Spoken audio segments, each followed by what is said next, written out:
যে লাউ, গাছের টাটকা লাউ। আজকে এই লাউ দিয়ে হবে লাউ চিংড়ি। আমার মা খুব ভালো লাউ চিংড়ি বানাতো, তো দেখি আমিও পারি কিনা মায়ের মতো চেষ্টা করে লাউ চিংড়ি বানাবো। তোমরাও বাড়িতে করে দেখো লাউ চিংড়ি আমার মতো করে কেমন হয়। চলো লাউটা এবার কেটে ফেলি।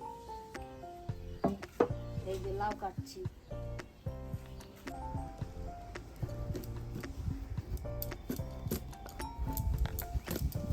একদম কচি লাউটা, দেখো কচি লাউ।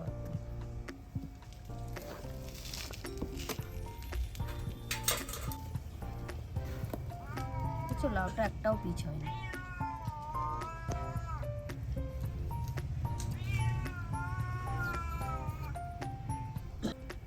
লাউটা বেশ কচি বলো? একদম কচি, একটুও বীজ হয়নি। গাছের টাটকা লাউ না।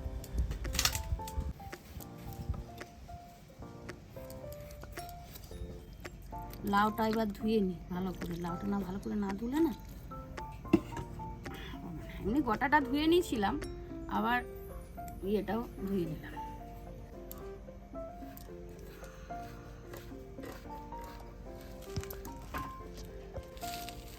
যত ঝিরি ঝিরি কাটবে লাউ রান্নাটা তত ভালো হবে, কিন্তু আমি অত ভালো ঝিরি কাটতে পারি না। এই যে মোটামুটি কাটলাম।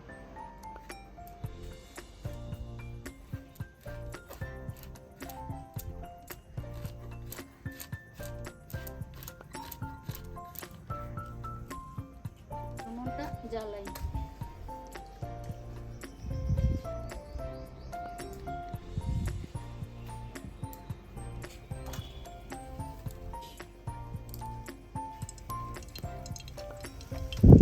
তেজপাতা দিলাম। হ্যাঁ,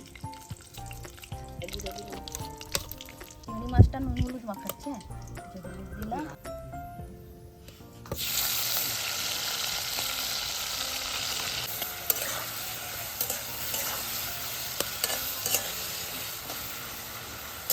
একটু জিরে গুঁড়ো দিয়েছি মশলাতে, একটু ধনে গুঁড়ো দিয়েছি, আর একটু হলুদ গুঁড়ো দিলাম। হ্যাঁ, একটু জল দিয়ে দিলাম।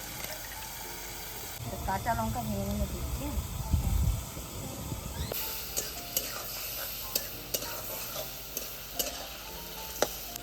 এবার মশলাটা দিয়ে দিলাম। হ্যাঁ,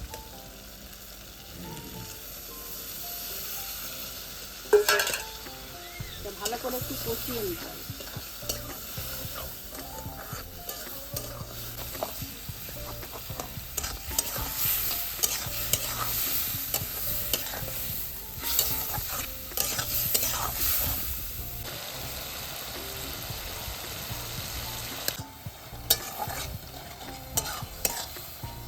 এবার লাউগুলো ছাড়ছি।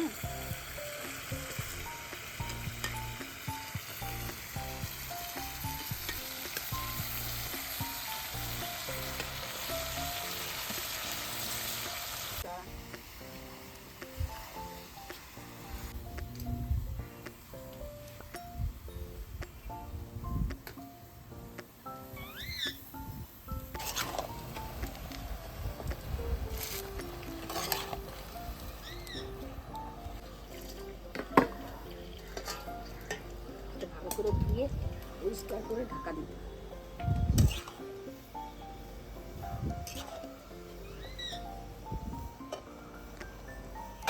এবার ঢাকা দিয়ে দিলাম। হ্যাঁ, তাহলে লাউটা কমে যাবে।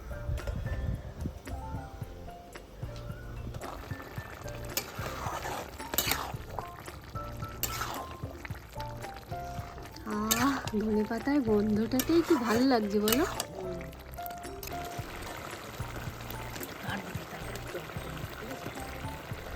কচি লাউ তো অনেক সময় এত জল বেরিয়ে যায়, একটু টানবার জন্য যে না মাখো মাখো না হলে লাউটা ভালো লাগে না। এই জন্য একটুখানি চালের গুঁড়ো দিয়ে দেবে। হ্যাঁ, এই যে আমি একটু চালের গুঁড়ো দিলাম।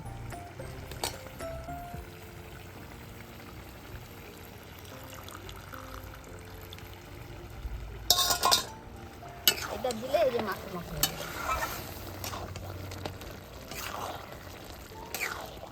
মা, চালের গুঁড়ো না থাকলে তুমি আরেকটা কি দাও না? আটা দিয়ে দিতে পারো।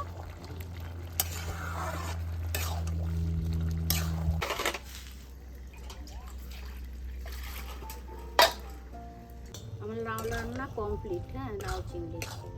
এবার লাউ চিংড়ি নামাবো। হ্যাঁ,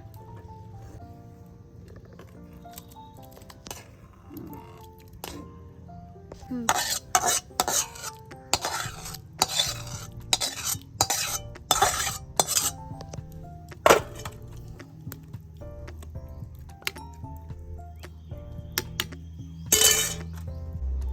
আমার লাউ চিংড়ি বানানো কমপ্লিট।